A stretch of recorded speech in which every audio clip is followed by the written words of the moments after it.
All right. So, my name is Greg Freeze from the Frying Pan. I'm going to be the host. That will be coming. We are going to be recording that video tomorrow. When it comes down to it, we just had to find a good time, and now we actually got a time to do it, and it's going to be tomorrow night. So you should be seeing the first actual podcast of me and my friends going through it and debating and having some conversations and having some tough ones at that, right? That will be coming on Thursday. We're going to be recording tomorrow. We're going to record two of them back to back, so we kind of have some for the next week. Just see if maybe we can post twice a week to have that really flowing. When it comes down to it, it's just we all work. We all have different times. We all have kids, except for a couple of us. We all have responsibilities, right? So it's kind of hard just to randomly pick up and just say, well, today's the day.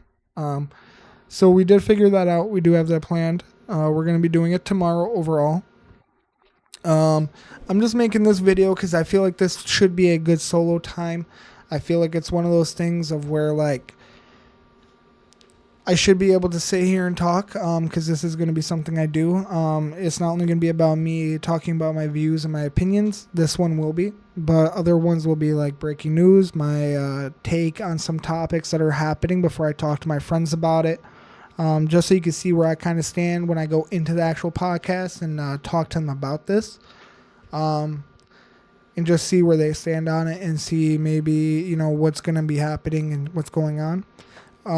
So I think this first video of me doing it myself is going to be a very strong take on a couple of things overall. Um, so pro-choice or pro-life is a big controversial topic that goes throughout the Democrats and also the Republicans and just normal human beings, right? Without the political views too, because it is something that everybody has an opinion on, and I feel like that is their right to do that, right? Um, it comes down to it of where I stand on it, and I'm gonna say I probably stand more with the pro-life. There's only a couple scenarios where I'll go and say that it's okay for an abortion, and that's going to be most likely when somebody is forcefully conceived of a baby, right? Um, that is never okay. I feel like a woman has no choice in that, or even let's say a man, because that could happen, right? They have no choice, right? I feel like when it comes down to it, that should be one of the moments where they would get to decide if, especially the woman, if there's going to be an abortion when it comes down to it, because they did not want that fact of that happening to them, right? Um, and the reason I said about the man too is I feel like they should have the choice of not being in the kid's life if they did get that way too, if they were forcefully made to conceive, right? It's never right on each hand, and I don't feel like when it comes down to it, you should be forced into living a life that you had no choice of living, right? Besides that, the only other way would be as if the mother life herself was in danger.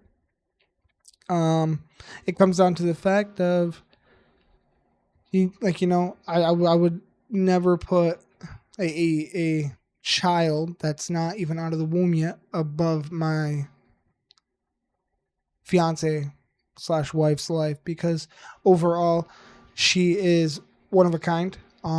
This is gonna sound really bad, but it is where my stands are. We can make more children. I can't have another her, right? I can't have another person that's gonna support me like the way she does. I mean, there probably is somebody out there, but she is mine. She is, and I'm hers, right? I would rather pick that over a child no matter what, especially when it's in the womb. I love my kids now. I love both of them. But when it comes down to it, my kids will leave one day. And that's just part of life, right? The person that I will have after my kids leave is going to be my wife. So she's still number one priority, and my kids are right up there with her. I love them all. The love you have for your kids is completely different than the love you have for the person that you made the kids with, right? Um, so when it comes down to it, I would definitely say I'm pro life, right? I don't feel like a child should die under any circumstances except for the two that I gave. If you can do the deed, you should be able to do responsibility, right? If you don't wrap your shit, guess what? That's on you. Now you live with it and you do what you can with it, right? Because I had my two kids. I was not ready in any shape or form for that. Um, but you know that happens, right? I mean, I feel like nobody is ever ready for that actual stance. There's nobody actually ready mentally, or if you are ready mentally, you're not ready fundamentally. And I feel like both of those. Um, I just feel like nobody's ever really like ready, right?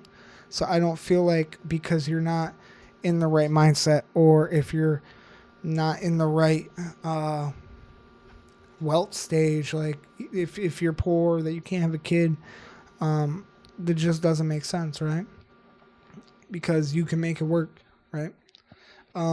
They didn't ask to be put in that womb. You put them in that womb, and that itself should show that you should need to live up to that responsibility. And you could say, well, then shouldn't you have the right to remove it? No, because now they are a real living thing inside that stomach, right? Even if they're just a clump of cells, right? They're their own separate type of clump of cells. They're a mix of both of the DNAs, and they become their own DNA, right? So they're already their own thing, right? They're already growing. They're already evolving. They're already becoming something more. I feel like when it comes down to it, you're killing, let's say, the next any great person ever, right? The next Martin Luther King Jr., the next Charlie Kirk, the next Thomas Jefferson, the next Elon Musk. I mean, some of these people might not be like the best human beings, but like they did major things, right? They helped evolve the world we live in, right? So I feel like it is unjust to make that decision of taking away that life before it can even be something great, right? So I feel like once you already conceive and make that baby, and as soon as it becomes cells, as soon as that egg latches on, well, the sperm latches onto the egg, I feel like right there and then, it's already the making of a soul, right? I am a newly religious man. I've always believed in a God, but I am newly religious, right? I just don't think in any way, shape, or form that you should be killing off that child and not giving it a chance before anything, right? You shouldn't be able to have that choice. You made the choice to live with that responsibility, right? I get it. Accidents can happen, condoms can break, but that's still, you already are doing the deed, right? You should be doing and making love with the person that you love itself, all right? It's one of those things of where you should be able to sit there and know what you did and be able to be okay with the consequences of itself, right? Because when it came down to it, I mean, I wasn't ready. My fiance at the time, she was 22. I was 23, and we were having our first child. Right? That seems pretty young, and it pretty is. I'm turning 27 in a month, right? So a lot changes. You become more mature. You learn how to do. You learn how to deal, right? It's not. You're never ready, right? It's still something you have to grow into. It's something you have to learn. It's something you have to make a difference of. But I would never trade it. You don't understand how it feels until you have it, right? And a lot of people who have abortions and stuff like that, they later on say that they regret doing it. I have a 91-year-old aunt that's in a nursing home that never had kids. And she said to my mother that she wished she had kids. That's one of her biggest regrets. So it's just one of those things of like, she never had an abortion. She's a very religious woman. She's very Christian, right? But she even says to this point of that she wishes she had kids. And then there's a lot of people who have abortions and they completely regret it, right? I know a few examples. I'm not going to put them on blast, but it's just one of those things, man. Like, if you can do the deed, you got to live with what can come from it, right? Every action has a reaction, and that's one of those things where it should be known, right? Um, let's see. So that's where I kind of stand with that. I'm very pro-life compared to pro-choice. I think it's one of those things of where. Here, let me change my microphone color real quick.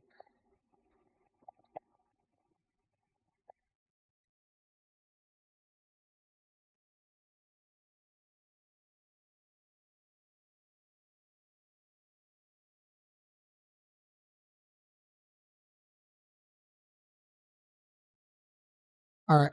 So yeah, I'll just turn it off. When it comes down to it, the next topic.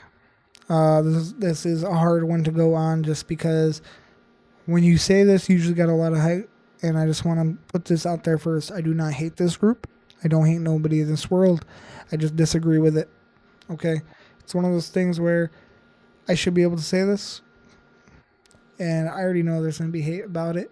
But I do this with all respect. This is just my views. I don't hate the people, and I won't hate them ever, right? Because they are human beings, they are souls, and God loves everybody. They want a better picture for themselves. God wants what's best for everybody, and I just feel like they're not doing it in the right way, right? When it comes down to it, transgenders, right? I feel like it's the when it comes down to it, you should not be playing devil's advocate and switching up your body parts and basically making yourself into an image that you want instead of what God wanted, right?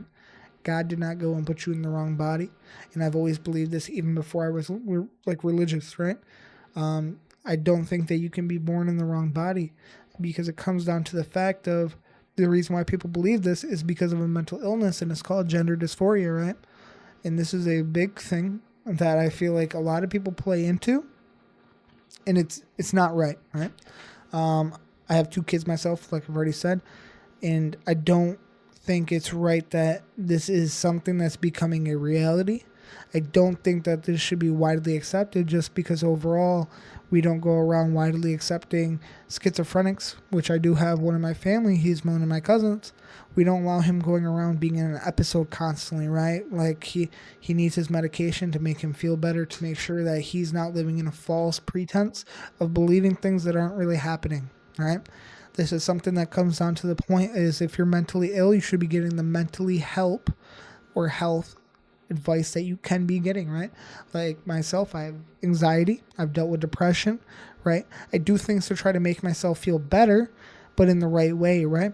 I'm not going around switching up my whole personality or my identity. I'm working on myself and fixing myself. I'm not mutilating myself, right?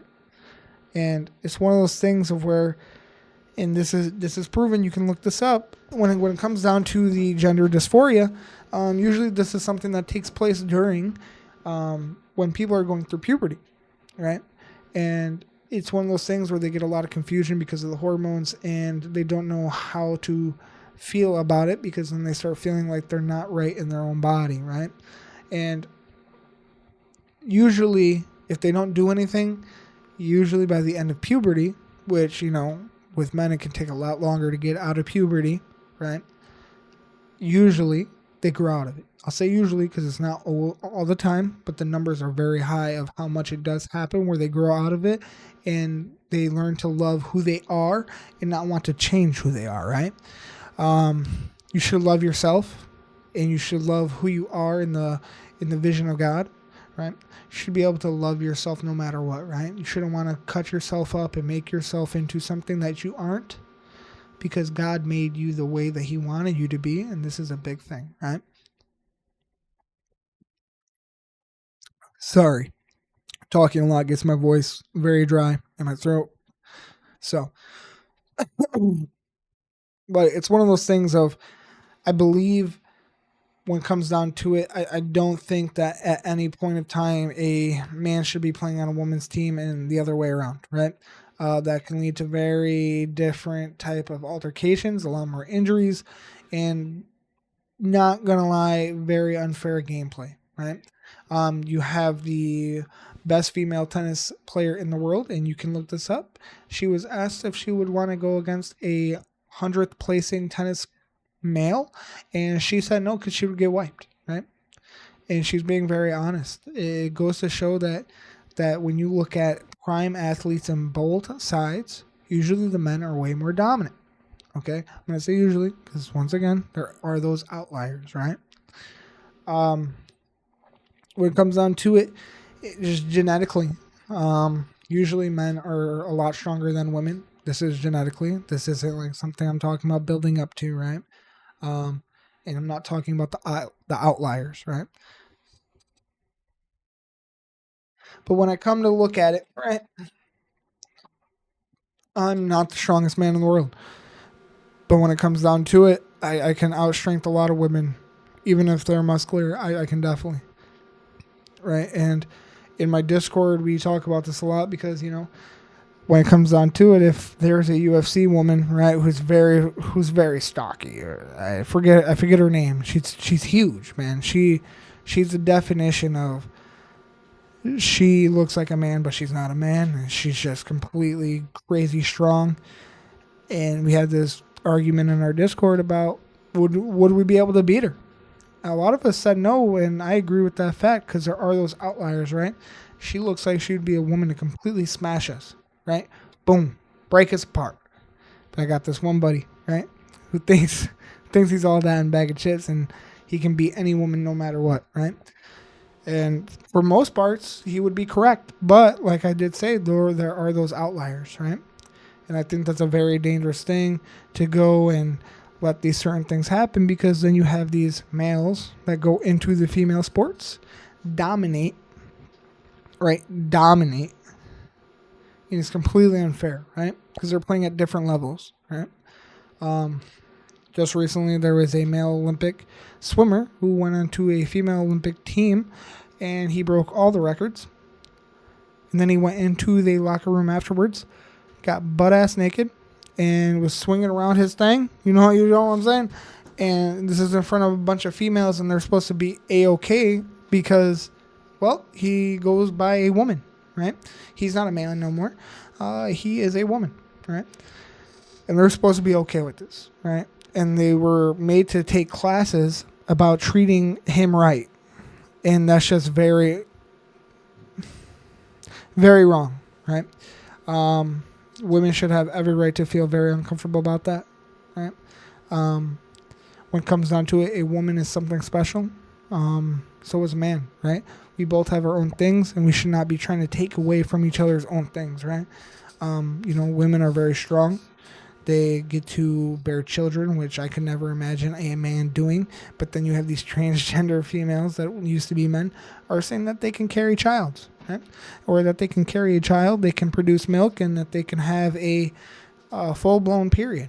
And this is a lie, right? This is a lie. And this is not something that is usually accepted, but with the society we live into nowadays, we play into the delusionalness of everybody, and we accept it, right? Because everybody is treated equally. Everybody is treated 100% right the whole entire time, and we like to back people no matter what.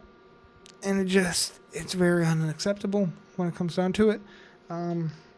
Like I did say, it's one of those things I have a strong point on, and I'll be talking about this in the upcoming podcast tomorrow. We're going to be talking about a couple topics when it comes down to it, right? We're going to be talking about transgender. We're going to be talking about pro-life, pro-choice. We're going to be talking about First Amendment, Second Amendment. I think that's going to make the whole first podcast itself, because we're only going to be going for about an hour and a half, right? But I'm going to see what their views are on it, see what their takes are, and overall see inside their mind a little bit, because I don't think we're going to completely agree on every single part, and that's completely okay. I do want to see what you guys have to say about this video, so please leave a comment. Let me know what your point of view is on pro-life, pro-choice, and transgender. It is one of those things that I do like to hear other sides. I like to see if maybe, I'm thinking the complete wrong way, or maybe you can enforce my side and make me believe that I am thinking the complete right way. So, because, I come here to learn and also to maybe teach and maybe spread my views in the best way I can without being enforceful of it, I'm just here to talk. I'm here to talk about my opinions and let it be known, right? I come with all respect. Like I said, I don't hate nobody, and I want that to be known, right? I'm not going to go outside and say crazy things about transgenders. I'm not going to go and be hateful about them. I'm not going to see them in public and beat the crap out of them. I just don't know, right? The only time I will ever do anything like that is if they're a weirdo and they're coming for my kids or my family, and then I'll protect myself, right? But I'm not going to go out of my way and be hateful towards other people. I'm just talking about my opinions and why I disagree, right? So, please tune in tomorrow. Well, I say tomorrow, But please tune in about Thursday. Like I said, we are going to be recording tomorrow. Come in and chat and leave some comments on it. Let us know what you think about the first episode. And leave some comments on this video too. I would very much enjoy it and love reading some comments and seeing maybe your guys' views before we get into the podcast, so I can bring them up a little bit inside the first actual podcast and see what maybe they think about your comments too. Right? But besides that, the next one of these will be about a little bit about views and also maybe some breaking news articles, or maybe just some political takes that are happening nowadays, right? Maybe the Charlie Kirk thing. R.I.P.